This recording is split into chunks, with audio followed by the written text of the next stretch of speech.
afternoon. Today's speaker is Professor Vamsi Pritham Pingali. He is an associate professor at IISc Bangalore. Professor Vamsi received PhD from Stony Brook University in 2013. His main areas of research includes differential geometry, differential analysis, several complex variables, and mathematical physics. And he received numerous awards, which includes President's Silver Medal for Academic Excellence at IIT Bombay, and received Chairman's Teaching Outstanding Teaching by the graduate students at Stony Brook University, and awarded Early Career Grant from SCRB. And he is a junior associate at ICTP and awarded Infosys Young Investigator by the Infosys Foundation. And he has written very, very nice, important articles in popular journals such as Advances in Mathematics, Mathematics Annals, Transactions of AMS, Journal of Partial Differential Equations, MathJScript, International Journal of Mathematics, International Mathematical Research Notices, Analysis and PDE, and Bulletin der Science, Letters in Mathematical Physics, and Communications in Mathematical Physics, and many other important journals. With such a brief introduction, I request Professor Vamsi to deliver his lectures. Okay, thank you very much for the invitation. So I was asked to lecture about conformal maps. I assume my colleague Ved covered a little bit of holomorphic functions, and some people before me covered some more prerequisites. So please feel free to interrupt me if I'm going too fast. All right. So since most of you are teachers or perhaps want to be teachers, I think it's important, even if one is teaching someone who is interested in pure mathematics, to tell them why they need to care about these things. Okay? So I'll not only try to talk about conformal maps, I hope I'll convey some sense of why you need to care about them. So let's start with that. So this is a real world problem. Suppose we want to recognize the face of a person using a computer. What does that mean? Suppose we have a standard list of faces, or maybe let's say we have a standard list of expressions like this, etc. And we are given an expression of some arbitrary person, and we want to recognize which of these it corresponds to. Okay, so the point is, one possible way to do this is to make a list of faces and see which one matches the given face. To match, we can attempt to find a map. That means from the given face to the list of faces to each of these, find a bunch of functions. Find a map that preserves angles between curves. What does this mean? What does this phrase mean? I'll come to in a moment. Basically, what I mean is if I have two curves here, there's an angle theta between them. These two curves go to two other curves in each of these. And presumably, you can match the angle in only one of them, okay, for all such pairs of curves. Okay, I'll just define what that means in a moment. Okay. So that is one real-world motivation for the subject of conformal maps. Another real-world motivation comes from cartography, or in other words, the art of map making, right? In geography, I mean, that's where the word map also comes from, right? The map in your atlas of some part of the earth. So back in the day, people used to travel by ships, and so if this is India, and let's say this is the African continent, etc. If you wanted to go from here to here, you would have had to go by a ship. And at each point on your journey, to know the directions, you had to keep track of your compass or the stars or something. So basically, you needed a way to know which way to steer your ship, right? So you needed a map of the globe. What is a map? A map is simply a function from a piece of paper to the earth. And the point is that ideally you would want at least the angles between these vertical lines to be preserved. Presumably you want these to go to longitudes and these to go to latitudes, for example. You want the angles to be preserved. So that is why people were interested in conformal maps long ago. Okay? Anyway, another point, another reason to care about what we are going to do is the following. Consider the following equation. Not to worry if you don't understand these 2 points. If you don't understand the slide very well, that's okay. It's just motivation for what we are going to do. So consider this equation. Suppose you have a domain in the complex plane, and you want to find a function whose Laplacian is 0. What is the Laplacian? It is d square u dx square plus d square u dy square, right? So you want a function that satisfies the Laplacian being 0, and on the boundary, you want u to be equal to g. Okay?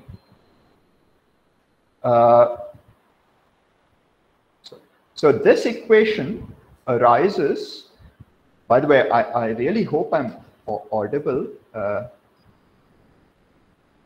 Yes, you're audible. Okay, wonderful. Sorry, because yesterday I gave a talk and suddenly my internet conked off. That's why.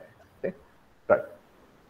So anyway, so this equation arises in electrostatics, meaning that if you have a bunch of charges, suppose you have let's say, a metallic plate, and you take a metallic boundary, and you connect the boundary to a battery or some such thing, then the potential, the electrostatic voltage on this insulator will satisfy this sort of an equation, roughly speaking. It arises in various other places like heat conduction, fluid mechanics, various places. Okay, so this is an important partial differential equation from the perspective of real life. It's also an important partial differential equation from the perspective of pure mathematics, but we can't get into that, unfortunately. Okay? So solving this explicitly, that is, writing a formula for the solution, is impossible for general omega. At best, if you have a lot of symmetry, then you can hope to do something, but otherwise it's impossible, right? So the best we can do is to solve it for a very symmetric domain, namely a disk of radius 1. Oops. For some reason, this thing is not writing. But anyway, you can solve it for a disk of radius 1 centered at the origin. Yeah. Okay, using a formula. So the real question is there a way to convert that solution to the case where you have a general domain omega? Okay, so that is the real question. Okay, so our aim is therefore to study angle-preserving maps. To answer both of these questions, we need to study these things called angle-preserving maps. What are angle-preserving maps? I'll define that concept in a moment. Okay. Sorry, my touch screen is, but I can use my finger apparently. So when I say angle preserving, I'll define it in a moment, but the idea is if I have a map between two domains, it's called angle preserving if whenever I take two curves here, they'll go to two other curves here, and the angle between these two curves must be the same. Okay? Right.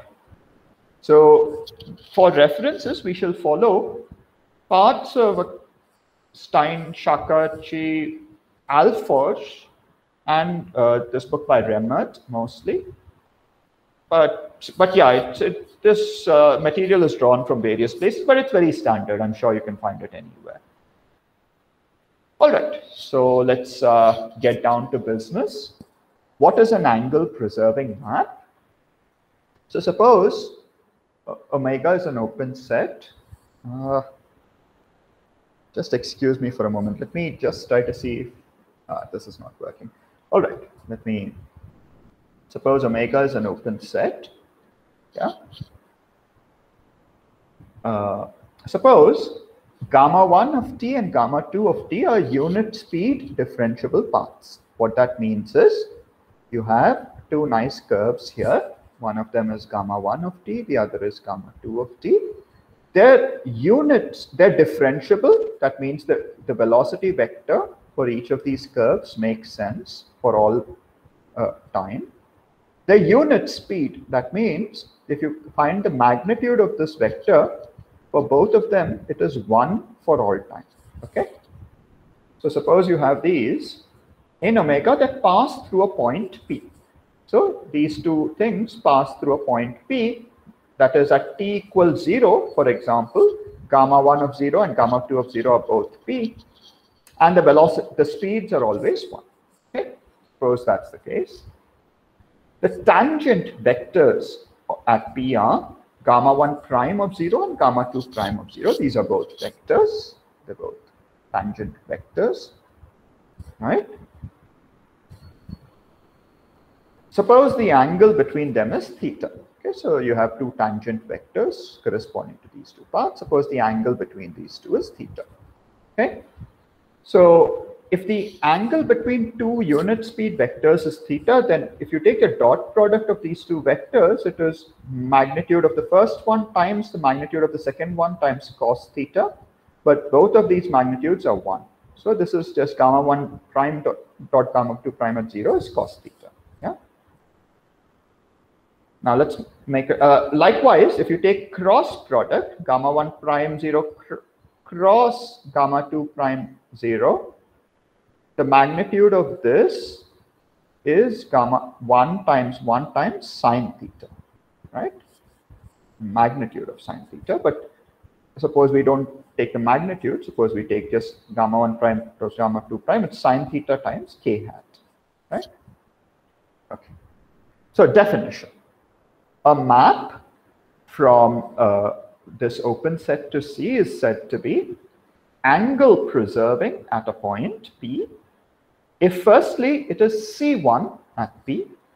I hope everyone understands what C1 means. C1 simply means that the partial derivatives of f with respect to x and y.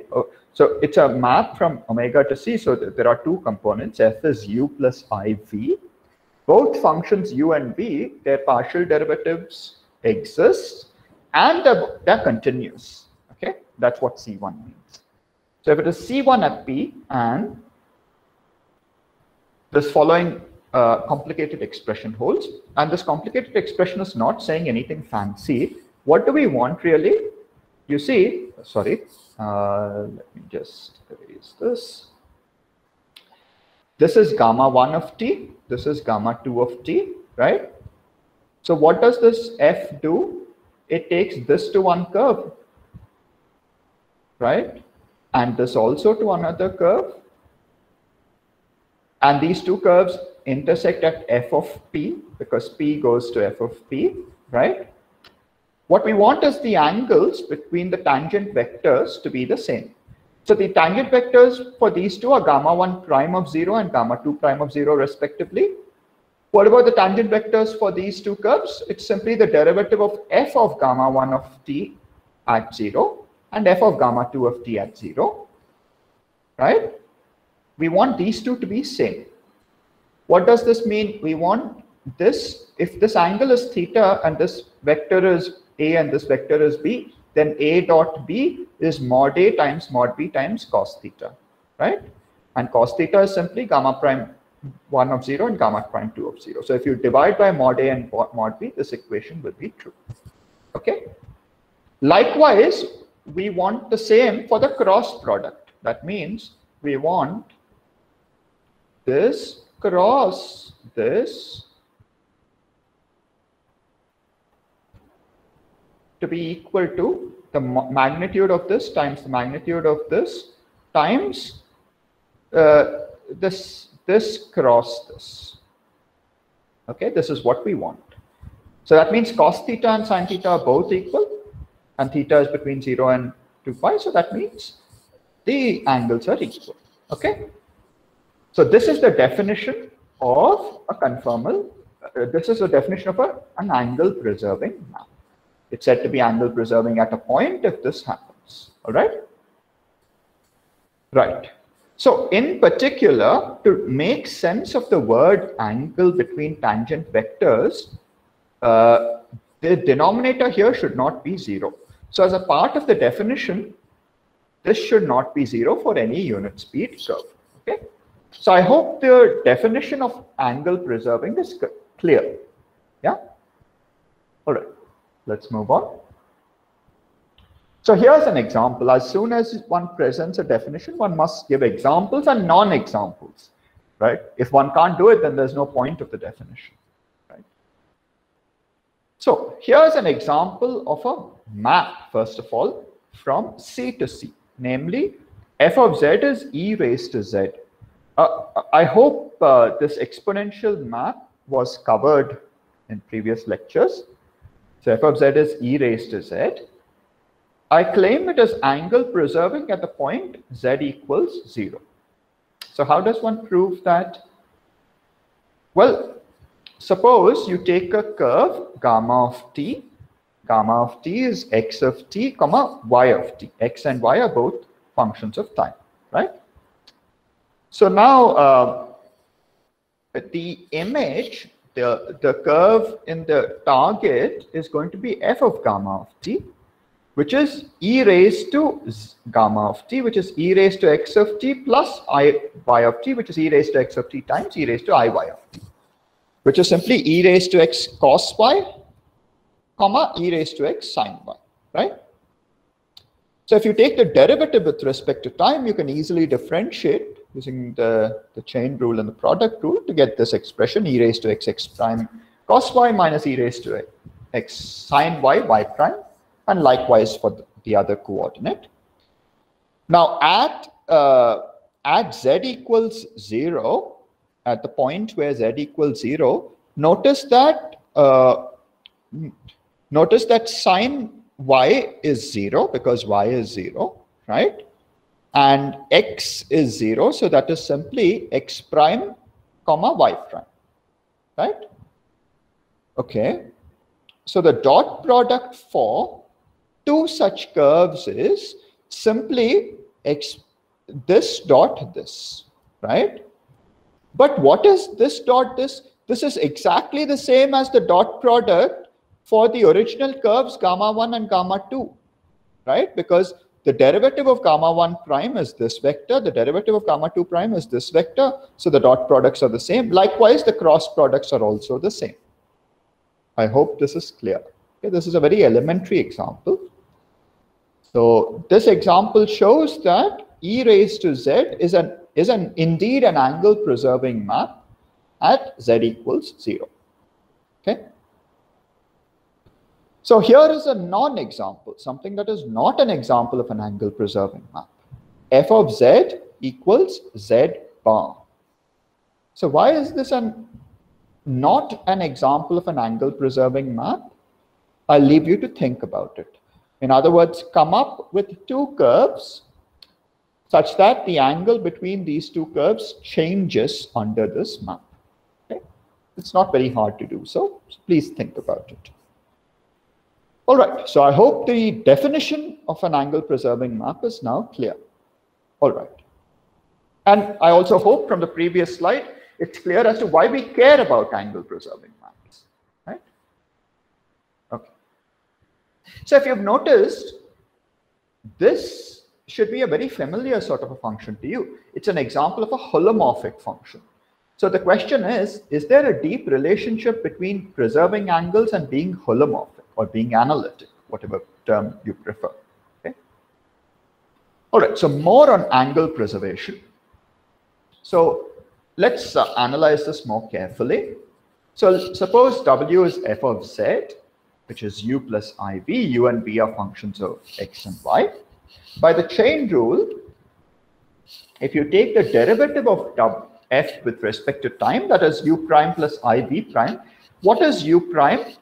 So du dt, if you will, is simply du dx, dx dt, plus du dy, dy dt. Yeah? Likewise for v. All right? Therefore, by definition, a C1 map F is angle preserving at P if and only if the following happens. So what are these complicated looking expressions? What do they talk about? Basically, what do we want? So you have two curves here. I'm so sorry. So they go to two other curves here. This is gamma 1 and this is gamma 2. This is f of gamma 1 and this is f of gamma 2. What do we want? We want the tangent vectors, the dot product between these two, to be the same as the dot product between the tangent vectors here. Likewise for the cross product, right? So what is the dot product between these two? What is this vector? What is this tangent vector? It is simply u1 prime comma v1 prime. The tangent vector for this one is u2 prime comma v2 prime. What is the dot product between these two? It is this times this plus this times this, right? That is the numerator, divided by the magnitude of the first vector times the magnitude of the second vector. That better be equal to this one, the dot product between these two. Okay, let us assume that these are unit speed vectors. That means square root of x1 prime square plus y1 prime square is 1, and likewise for x2 prime and y2 prime. Similarly, the cross product condition boils down to this particular equation. Okay? So you have two equations. So what do we want? We want these two equations to be satisfied for all curves x1 comma y1, x2 comma y2 that are of unit speed. Okay, so we want them to be satisfied for all curves, right? So if you substitute these expressions here and here, you will see that for this equation you'll get this. When you substitute here, you'll get this complicated looking equation. And for this, you'll get another equation that I was too lazy to write down, right? So this is a fairly complicated looking equation, right? This equation better hold for all curves of the type x1 of t, comma y1 of t, and x2 of t, comma y2 of t that are of unit speed, right? So this is too painful, right? I mean, how can we draw any conclusion? So let's attempt to take baby steps by at least making sure that this equation, so it's angle preserving at p, if and only if this is true for all such curves. So in particular, suppose it is angle preserving at p, it better be true for these two special kinds of curves. What are they? They are the x-axis and the y-axis. At the very least, the angle between the x-axis and the y-axis should be preserved, right? So what is the x-axis? The x-axis consists of I cap, that is x1 prime is 1, y1 prime is 0, right? For the y-axis, x2 prime is 0, but y2 prime is 1. So let us substitute these two here in this equation, and let us see what will happen. Okay, then these equations simplify. So before that, I mean, we can directly substitute here, or we can calculate this and substitute here. Whatever you want to do, at the end of the day, what happens is the following. You will get these two equations. Okay, from this, you will get this. From this, you will get this. Okay, let us just verify whether I am telling you the truth or I'm just lying. So let us substitute x1 prime is 1 and x2 prime is 0 here, so that this will be 0. This goes away. Likewise, this will be 0. Okay. This x1 prime times y2 prime will be 1, and this will be 0. So you'll get this plus this. What about this? This will again be 0. The angle between the x-axis and y-axis is 90 degrees. So indeed, this is correct. For the cross product, I invite you to verify it yourself. Okay. So upon solving these two equations, we see that Vy is given by this formula and Uy is given by this formula. This is very close to something very familiar. Maybe I'll ask a question here. What are these two equations? Why am I saying they should be somewhat familiar? Not exactly, but Why should they be familiar? Or at least some version of these? Sir, it's like a Cauchy-Riemann equation with some constant. Very good, very good, very good. So except for this proportionality factor, these are just basically the Cauchy-Riemann equations, right? And in fact, what happens if the Cauchy-Riemann equations hold? What happens is that this proportionality factor becomes 1. Why? Because what are the Cauchy-Riemann equations? Ux equals Vy. So this will become Vy. And Vx is minus Uy. So this will become minus Uy, right? So this proportionality factor becomes 1 if the Cauchy-Riemann equations were true. So we are very close, right? So let's see. So what we can do is we can use this simplification to simplify our equations further, right? So using these equations within this, I claim, and I invite you to do these calculations yourselves.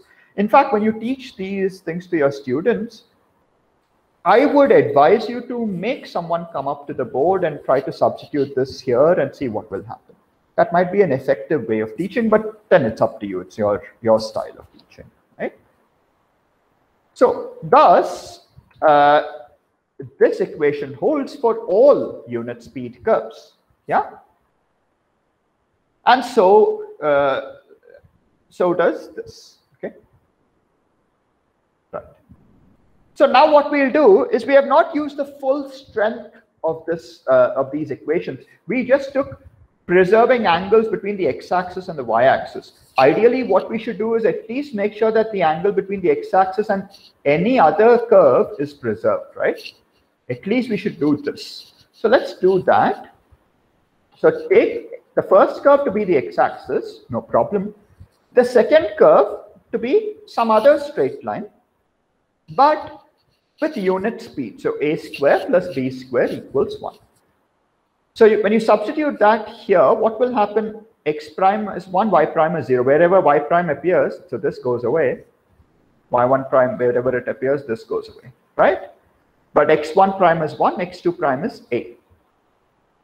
So let's substitute. So this is a, right? So this is a. This goes away.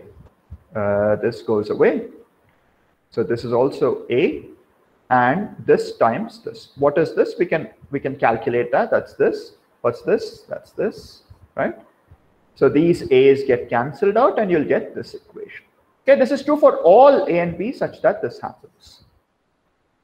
Therefore, if you square on both sides, I mean, you don't even have to square on both sides. I mean, first of all, this becomes a square root. Now square on both sides and compare the coefficients of a and b. So basically, or rather, let's take just a to be 0 and b to be 1. Then you'll see that ux square plus bx square is uy square plus by square. So in other words, going back, the proportionality factor is actually just 1.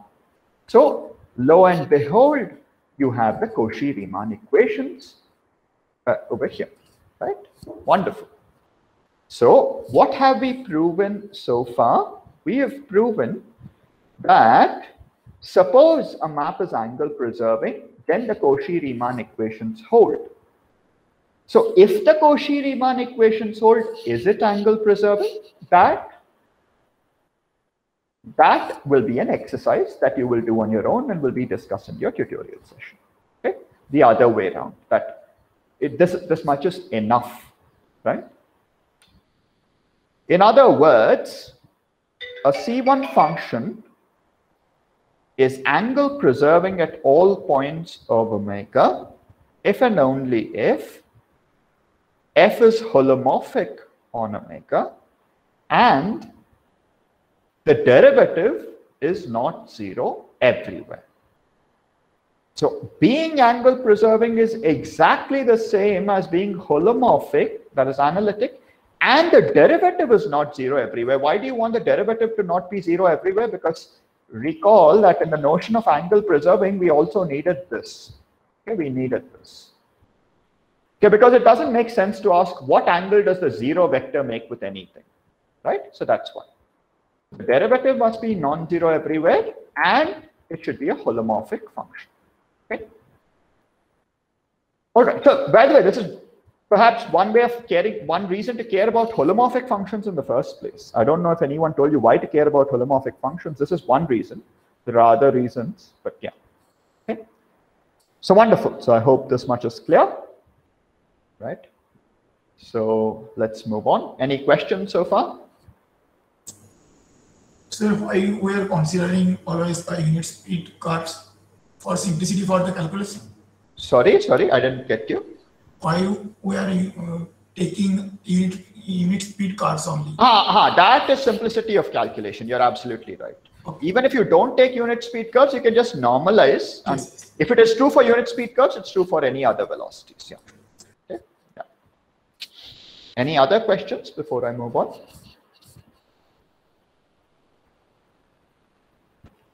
All right, wonderful. Let's move on. Okay, so what happens if f prime is 0? I mean, I said that it should be holomorphic and f prime is non-zero everywhere. Why is this non-zero condition made? Because it doesn't make sense to talk about what is the angle between the zero vector and anything else. That is true. Even this notion doesn't make sense. But can we get a geometric picture of what really happens when f prime is 0, right? Let's look at an example. Once again, I find it an effective thing to give examples whenever you ask any question to explore what's going on. Do you know of any example of a holomorphic function a non-constant holomorphic function whose derivative is 0 at some point? Any example? At some point. So yes. Any sine z costate functions. For instance, sine z, but a simpler example perhaps? Polynomial. So z square, z square. Very good, z square. That's the one I had in mind. So of course, the notion of angle preservation does not make sense if f prime is 0, but we want to investigate further. We don't want to give up by saying it doesn't make sense. We want to see what actually goes wrong. So here's an example, as someone suggested, take f of z equals z squared. Right? That's the simplest example. F prime is 0 at z equals 0. So what happens to angles, by the way? If I take f of z equals z squared, if I take two curves, what do you think happens to the angles between them? They are not going to be preserved. That doesn't even make sense. But roughly, what do you think happens? Twice, it becomes twice. Excellent. The angles are rotated by twice the amount. For example, if I take the x-axis and the y-axis, the y-axis goes to the negative x-axis. So this becomes 180 degrees, right? So some sort of rotation seems to happen. Okay? All right. Anyway, the other thing we note, the other curious part about f of z equals z square is it is not one-to-one, right? In fact, that's what's happening here. So it's not one-to-one. So the other thing that we note is that the function f of z equals z square is not one-to-one near the origin. So if we demand that if f is a one-to-one function near a point z0, does it follow for free that f prime of z0 is non-zero? This is the question. Okay. So what we want to check is, suppose we say that f is one-to-one. So f prime not being 0 is a very annoying condition to deal with, right? On the other hand, being one-to-one or not is a slightly better condition. So it's something that we can visualize more easily. So if a function, holomorphic function is one-to-one, is f prime z0 non-zero? First of all, notice that this is not an obvious statement, because such a statement is definitely spectacularly false for real functions, for non-holomorphic functions. Do we have an example? Do you have an example of x cube? X cube, excellent. So if you take x cube, it's one-to-one, but at the origin, the derivative is 0. Right? So this is very, very false for one variable real functions. However, the analog of that in complex variables, this is not one-to-one near the origin, right? So that's the difference. In fact, this statement is true. So proposition, if f from omega to c is holomorphic and 1-to-1 near a point z0, then f prime of z0 is not 0. By the way, when I say near a point z0, I mean it is 1-to-1 in an open disk around z0. That open disk can be as small as you want, but it has to be an open disk. Okay, right. So what is, roughly speaking, what is going on? If f prime of z0 is 0, roughly speaking, not exactly, but roughly speaking, f of z looks like z minus z0 raised to some power, roughly speaking. And we know this is not 1-to-1, right? So that is what goes wrong, really. Okay. So this is basically, this is the worst that can happen in some sense. Okay. But to prove it rigorously is not easy. Okay. One way to prove it, and that will be a part of your homework, is after we do the open mapping theorem. But another way to prove it is something I'll sketch here. But if you don't understand, not to worry. But it's nice to see such a thing. So first of all, if you take, suppose you take a curve, a simple closed curve C, and if you calculate this integral, this contour integral, f prime z dz divided by f of z minus f of a. I claim it is the number of zeros of f of z minus f of a that lie within C. When is this 0? When f of z equals f of a. For example, let's take an example. Suppose f of z equals z, and let's say a equals 0. Then this is simply integral of dz divided by z. I mean, up 1 over 2 pi I. I forgot the 1 over 2 pi I. Please excuse me. So it's actually this. What is this equal to? This is equal to 1 if 0 lies in the curve, and it is equal to 0 if 0 lies outside the curve. So this is exactly counting when this function equals f of a inside the curve, how many times. Suppose instead of taking z, if I take z square, then what happens? Let's look at this.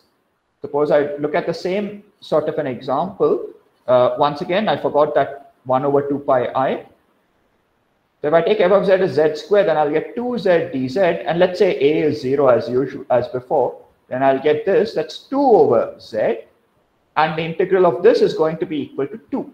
So in other words, this counts the number of zeros of f of z minus f of a up to multiplicity. I mean, not up to, including the multiplicity that lie in this curve.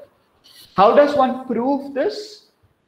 It's not very hard, but it's not very easy either. It's called the argument principle. If you want to look it up on Wikipedia or any textbook, for instance, argument principle. Okay. All right. So assuming that this argument principle is true, this integral depends continuously on A. So how does one prove it depends continuously on A? Well, that requires a little bit of work. But anyway, so for A equals Z0, this number becomes more than 1 if f prime of Z0 is 0. Why does it become more than 1? I'll again leave that to you as an exercise. Okay. So this is just a sketch of the proof. I don't expect you to, I mean, if you don't want to prove it for your students and all, that's perfectly okay. But just for our knowledge. Okay. Anyway, the bottom line is the result itself, that if f is holomorphic and one-to-one near a point, then f prime is non-zero over there. The converse is false. Okay.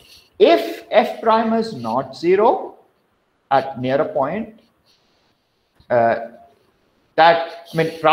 f prime is non-zero on all of C, that does not mean that f is one-to-one on all of C. Okay. The converse, as in, maybe I shouldn't have said that. What I mean by the converse is, if f prime is non-zero everywhere, that does not mean f is one-to-one. The converse of this statement is still correct, as in if f prime of z0 is non-zero, then near a point it is still 1-to-1. But if you say f prime is not zero everywhere, that doesn't mean f is 1-to-1 everywhere. Okay, so that's what I mean by this statement. So do we have an example? Take e raised to z. Okay, so e raised to z, the derivative is not zero everywhere, yet it is not 1-to-1 everywhere. Okay. All right. Okay, so where am I heading with all of this? The above discussion shows that holomorphic 1-to-1 maps are angle preserving. Why? Because holomorphic 1-to-1 maps have non-zero derivative. Okay, right. So for the facial recognition problem, remember this problem, list of faces. For that, we would also need the inverse to be angle preserving. Okay, we need to be map in both directions, and we would want the inverse to be angle preserving also. Okay, so we are faced with the following question. If f is a 1-to-1 holomorphic map, okay, so first of all, for the inverse to be angle preserving, notice that whenever we talk about calculus or holomorphic functions or anything, we would always want the domain to be an open set. The domain should always be an open set, right? In particular, we want the inverse's domain, which is f of omega, we want this also to be an open set. Is this true in the first place? So if f is a holomorphic 1-to-1 map from omega to c, is the image f of omega an open set in the first place? And if it is open, is the inverse actually holomorphic? Okay. So the answer to both of these questions is yes. Thankfully, yes. Okay. But let's at least try to understand first whether f of omega is open or not. Okay. So that's the content of the open mapping theorem. A non-constant holomorphic map takes open sets to open sets. It is crucial that it be non-constant, because obviously a constant map takes an open set to just a point, and a point is not an open set, right? So this is the open mapping theorem of complex analysis. It might seem like just a mere curiosity, but it's actually very deep, and I'll show you a couple of applications of it soon. For instance, one can prove this proposition using the open mapping theorem, as you will see in your homework. Okay, it's a very important theorem. All right. Now, whenever I state a theorem in complex analysis, you should compare it with ordinary one-variable calculus to see if there is an analog or not. Okay, that will help you understand the differences and similarities. It's important to gain a deep understanding that way. So the real version of this theorem is false. That is, if I have a 1-to-1 differentiable function from an open subset of real numbers, it's a real valued 1-to-1 differentiable function, that does not mean that its image is an open set. I mean, sorry, that is not correct. That is true. What is not true is, what do I mean? If you have a 1-to-1 differentiable function from an open set of real numbers to itself, the inverse is not necessarily differentiable. Yeah, sorry, this is what I mean. Do we have a counterexample? Do you know of examples of 1-to-1 differentiable functions whose inverses are not differentiable?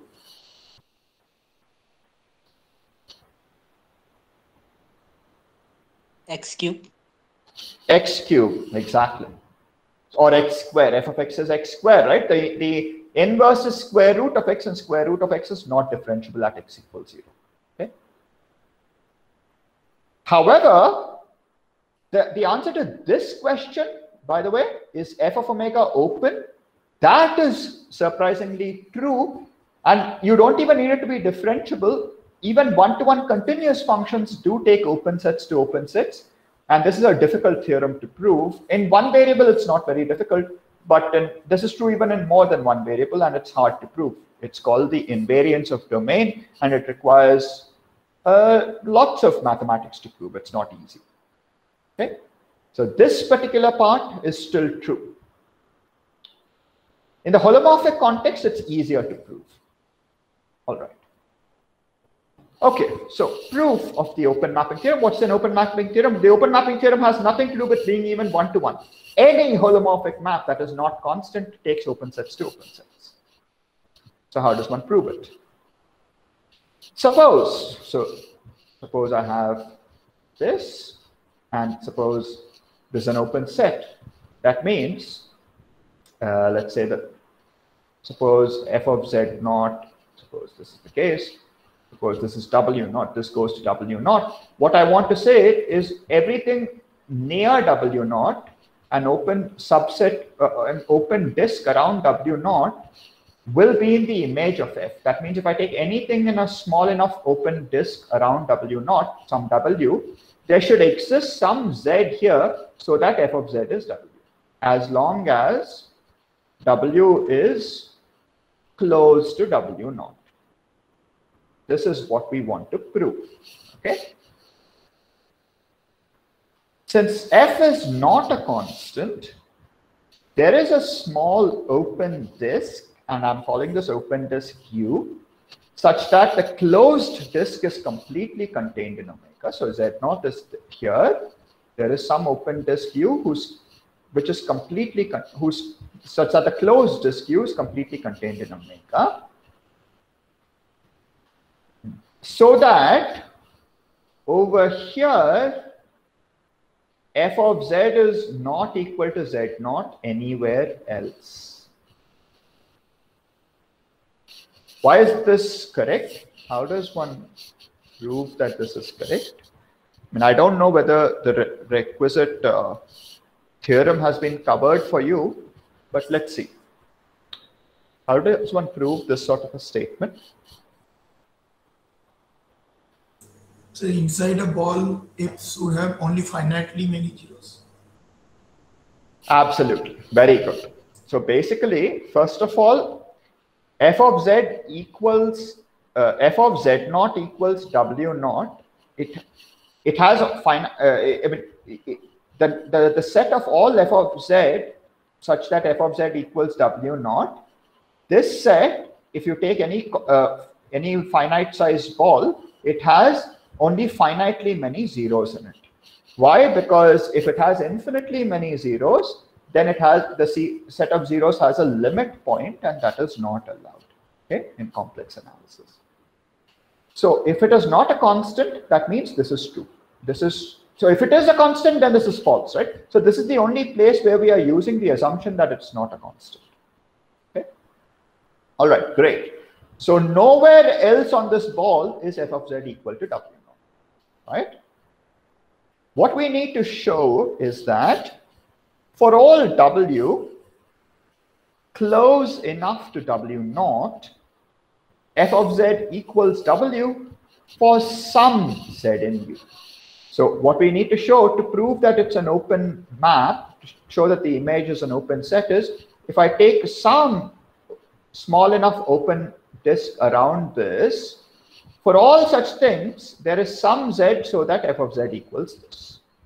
Okay, that's what we want to show. So suppose that's not true.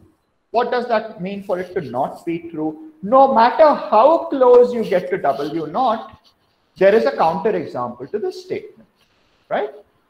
That is, there exists a collection of wn that get arbitrarily close to w naught. In other words, there's a sequence of wn's converging to w naught such that f of z minus wn is not equal to 0 for all z in U.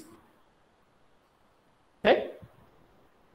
And we will produce a contradiction to this statement. So this means that if you take 1 by z, f of z minus wn, this is a sequence of functions, Gn of z. The denominator is never 0 on U. In fact, it's never 0 on the on U closure, okay, on the closed disk, not just on U. In fact, I can say this is true. Okay, it's holomorphic on U and continuous on U closure for all n. Why? Because the denominator is non-zero. Now comes the key point, and in all these proofs, the starring actor, the Rajnikant of this movie, if you will, or depending on where you're from, what Amir Khan or whoever you like, but is the maximum modulus principle. Okay, what does the maximum modulus principle state?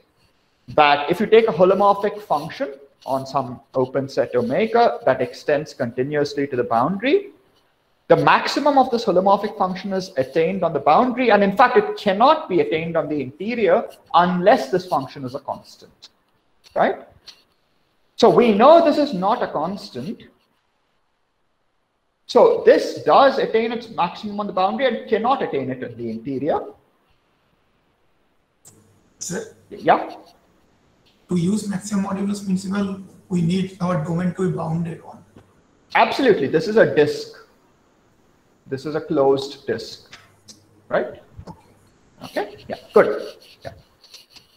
So since mod f of z minus w is never 0 on the boundary, right? Because this is never 0, we see that for large n, this is bounded.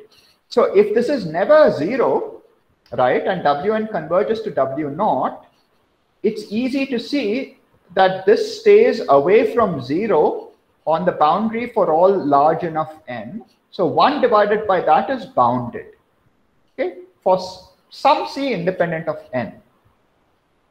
But that's a problem. Why? Because if you substitute z naught here, yeah, you substitute z naught, you get 1 by f of z naught minus n, which goes to infinity, right? Because this goes to 0. Right? So that is false. That's the problem.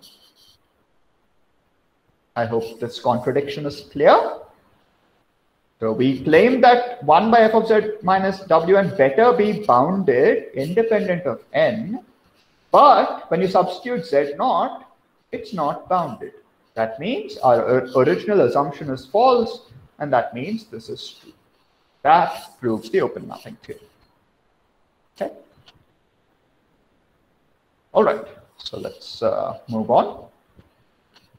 So why do we care about the open mapping theorem? For example, there is no non-constant holomorphic function on C whose image is a part of the real line. That means its image is completely contained in the real line. One way to prove it is using Cauchy-Riemann equations. Another way to do it is using the open mapping theorem, which you will do as a homework problem. Okay. Another application of the open mapping theorem is that it shows that the inverse of a one-to-one holomorph. So first of all, f of omega is an open set for a one-to-one holomorphic map. Secondly, the inverse, I claim, is actually holomorphic. It is continuous, and in fact, it is holomorphic. So the open mapping theorem is enough to prove that the inverse is continuous. Okay. Very quickly, why is that enough? Why is the open mapping? Yeah. It's an open map. Okay, so Therefore, F inverse will be continuous. right. I mean, so that's because what is continuity? The inverse of some g. Yes. Will be f of g, and that is open. That is open. Very good. Okay. Right. So it's continuous. That part follows from the fact that it's an open map. The fact that F inverse is itself holomorphic is not easy. Okay. That does not follow from the open mapping theorem. So the point is, first of all, you can use the open mapping theorem to prove that f prime of z is never 0 if you have a one-to-one holomorphic map, and that will be a part of your homework. if you assume that fact and this thing called the inverse function theorem, then this is true. Okay, this is one way to prove it. But I understand some of you may not have seen the inverse function theorem, and even if you have, there's no way to prove it for the students, right? It's too much for undergraduates especially. So one way, and again, this proof is also difficult, and I don't expect you to pay too much attention to it, but that's okay. Yeah, it's just for general knowledge. It's a very cute little proof. The first thing you do is you find a formula for the inverse, and then you prove that it is holomorphic using this formula. So why does this formula work? So this formula is F inverse of W is this, where C is a circle. So if I take any point P and C is a circle where f of z is not 0 on the circle. Okay? So using an appropriately chosen contour, you can get a formula for the inverse. Now, I don't remember if I gave this to you as a homework problem, but one can prove this. It's again not very hard, but it's not trivial either. I won't prove this for you. Try to do it. If you have any questions, you can email me, I'll answer them. But anyway, okay, so once you have this formula, now it's very reasonable to expect that this F inverse of W is holomorphic in W, because this thing doesn't depend on W bar, right? It's holomorphic in W for the same reason that the Cauchy integral formula gives you holomorphic functions, okay? So the integrand is analytic in W. One way to do it is using a geometric series, okay? So this integrand is holomorphic in W, that's easy. One can then prove that if you write a geometric series for this, you can interchange integration and summation and get a power series for this.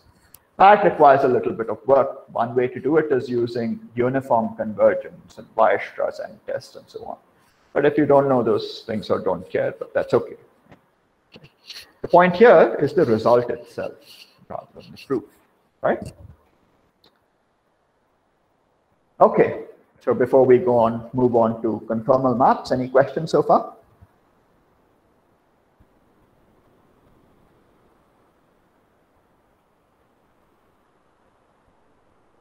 All right, so let's move on.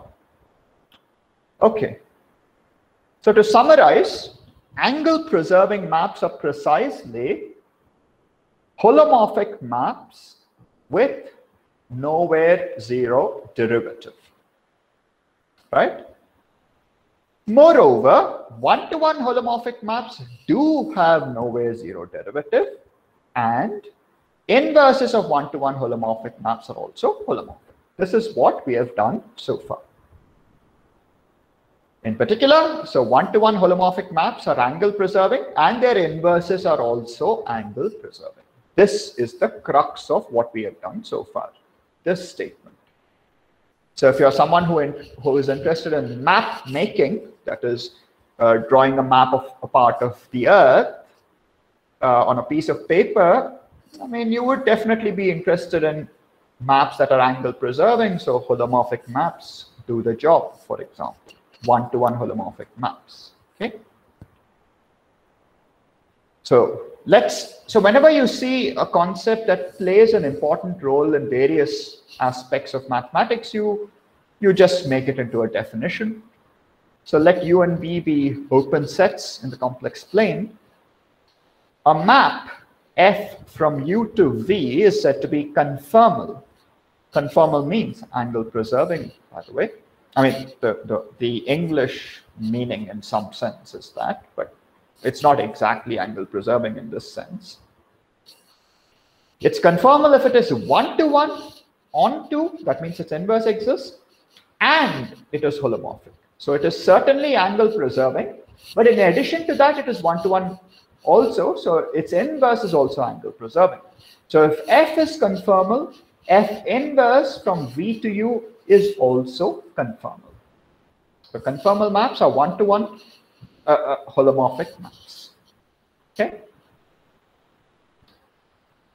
All right. That is, a conformal map is what is sometimes called a biholomorphism. That means it's a holomorphic map. Its inverse exists, and its inverse is also holomorphic. So it's holomorphic in both directions, and that's why it's called a biholomorphism. Okay?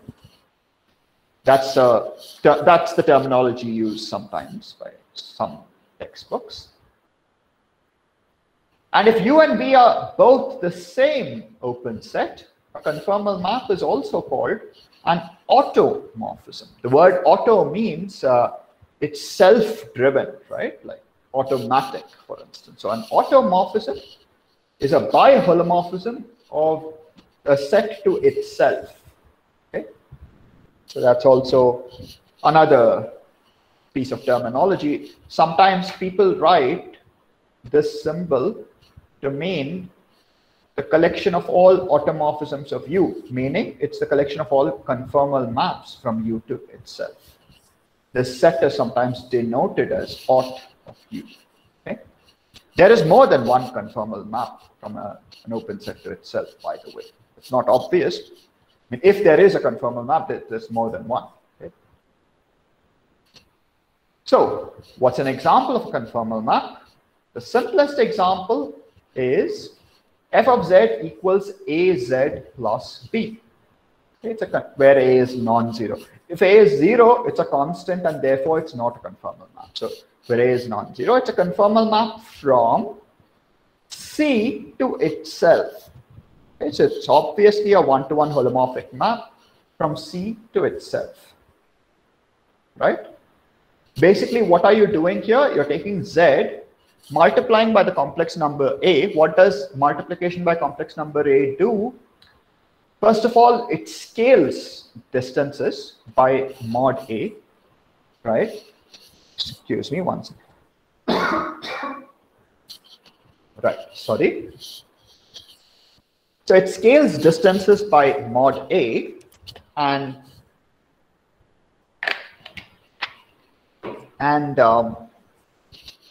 it rotates, right? So AZ, this part is scaling plus rotation. This is translation. So you're moving the origin. This is translation. Okay.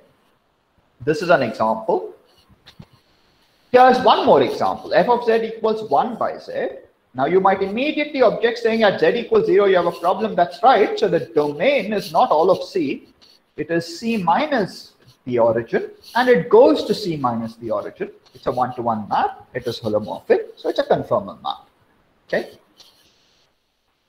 But the point is, so see, this is the place where sometimes physicists score over mathematicians. That I mean, most often mathematicians would stop at this point, but you can actually go a little further. We can extend it to infinity. See, normally in mathematics, we are afraid of the word infinity, but in complex analysis, we shouldn't be so afraid, okay? Because suppose, so how would you define f of z? How would you define this thing at infinity? It would simply be a times infinity plus b. So morally speaking, it should be infinity itself, right? What about here? How should we define f at infinity? It's 1 over infinity. We should define it to be 0. And how should we define f of 0? We should define it to be infinity. Okay. Now, as soon as I say this should be a little dangerous. Remember, in one variable calculus, if I take f of x equals 1 by x, what is the limit of this as x goes to 0?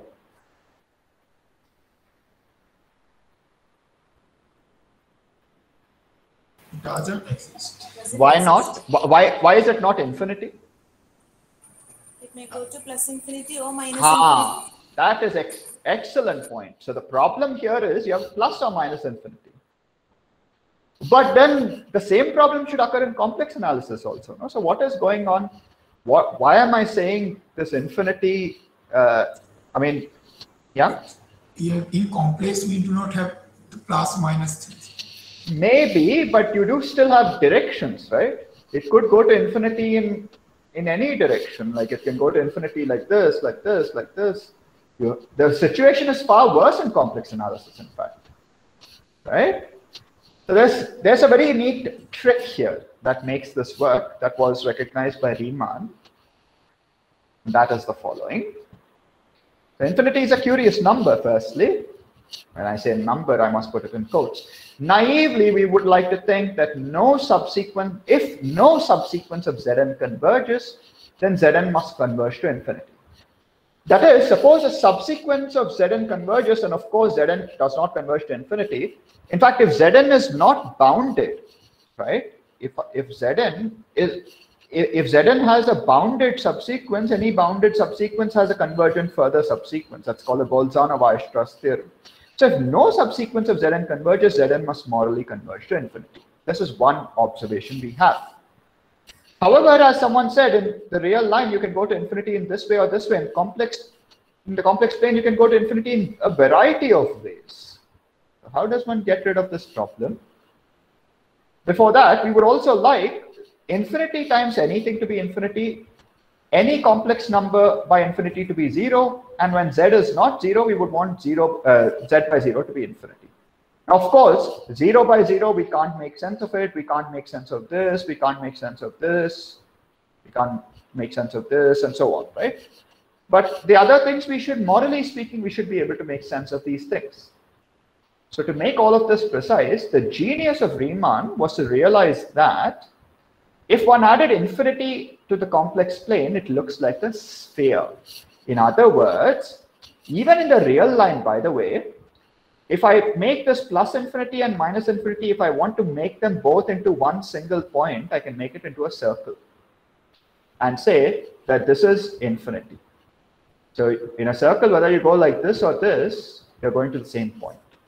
Akin to that, if you take the complex plane and if you go to infinity in all of these directions, I'll take all the directions, I'll make it into one point, and it becomes a sphere. That's called the Riemann sphere, and this is infinity. Very ingenious, right? He completely changed our way of looking at these concepts. Okay, so let's spend a few more minutes, in fact, the rest of this lecture, talking about making all of this precise. Okay, so this is called the Riemann sphere, and it is denoted as C hat, or some people denote it as C union infinity. The analog of the Riemann sphere in one variable calculus would be the circle. But we normally don't deal with it in one variable calculus for a very good reason, because the notion of holomorphic doesn't make sense in one variable calculus. That is the thing that makes all of this magic work, as we'll see in a moment. Okay? We can talk about calculus even if you make the real line into a circle, but that's a little more complicated. It's the subject of differential geometry. But anyway, okay. So let us make this precise. So by the way, I copied this picture, I think, from Wikipedia. I hope no one catches me for a copyright. But so this is a sphere. This is the equatorial plane. This is supposed to be the complex plane. Equatorial plane. Okay, this is supposed to be our complex plane. Okay. We want to identify the complex plane as a part of the sphere. Okay. And how can we do it? There's a very beautiful way to do it. Just imagine, so this is the North Pole. Imagine there is a torchlight. Let's assume that there is a laser, maybe a bunch of infinitely many laser pointers. Or maybe let's say there's a torchlight. If you shine light from the North Pole, these light rays would go along the straight line path, and they would hit the sphere at some point, right? And if you extend the straight line, it would also hit the equatorial plane at some point, right? I mean, this is true for any point. If you take this point, if you draw a straight line, it will first hit the equatorial plane and then this point. Like for instance, in this, it will first hit the point B and then it will hit the sphere, right? So for all the points, we have a unique, given any point on the sphere, if you can trace this ray of light and you'll get exactly 1 point on the equatorial plane. Okay. So shine light from the North Pole and trace the image of the sphere on the equatorial plane. If you do that, by the way, it's a nice exercise for you to do it. It's actually very elementary. It's just a matter of very standard high school level 3-dimensional geometry. Basically, how do you find out what this point here is?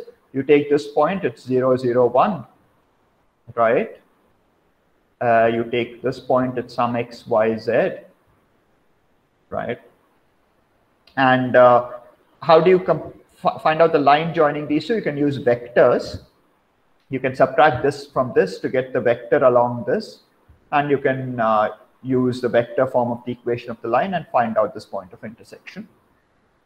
This method of projecting the sphere onto the equatorial plane, it's called the stereographic projection.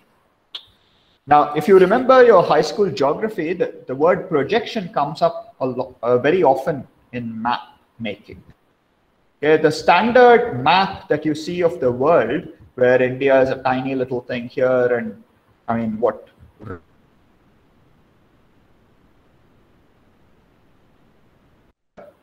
This map is called the Mercator projection, and this is not a realistic.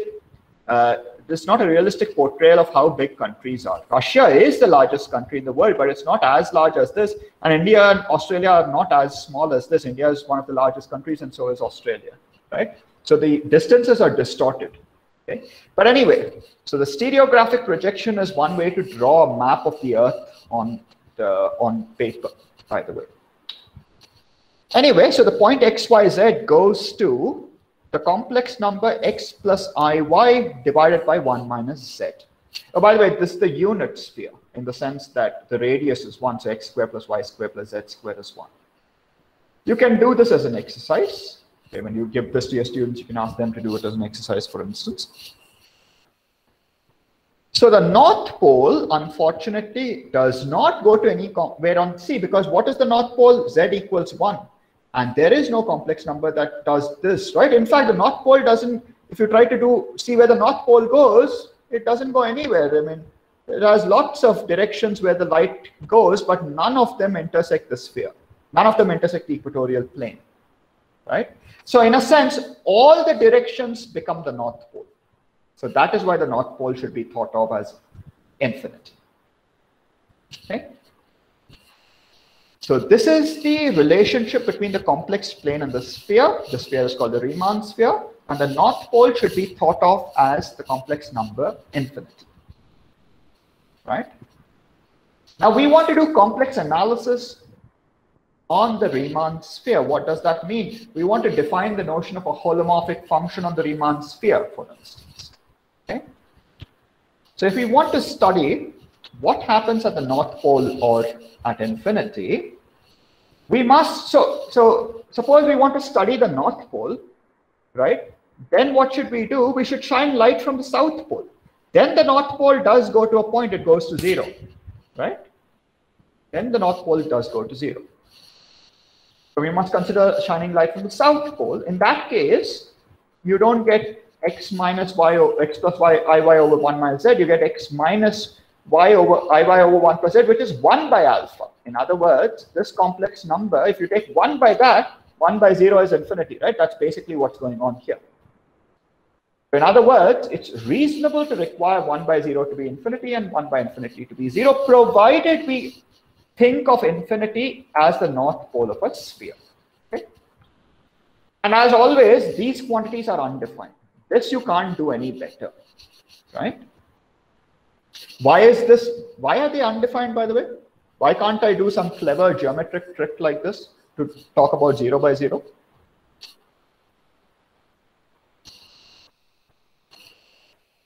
Why does 0 by 0 not make sense regardless of how fancy I do things?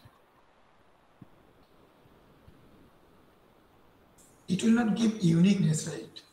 Yeah, exactly. If I take z by z, as z goes to 0, that is also 0 by 0, but 2z by z is also like that, but this is 1 and this is 2, right? That's the problem.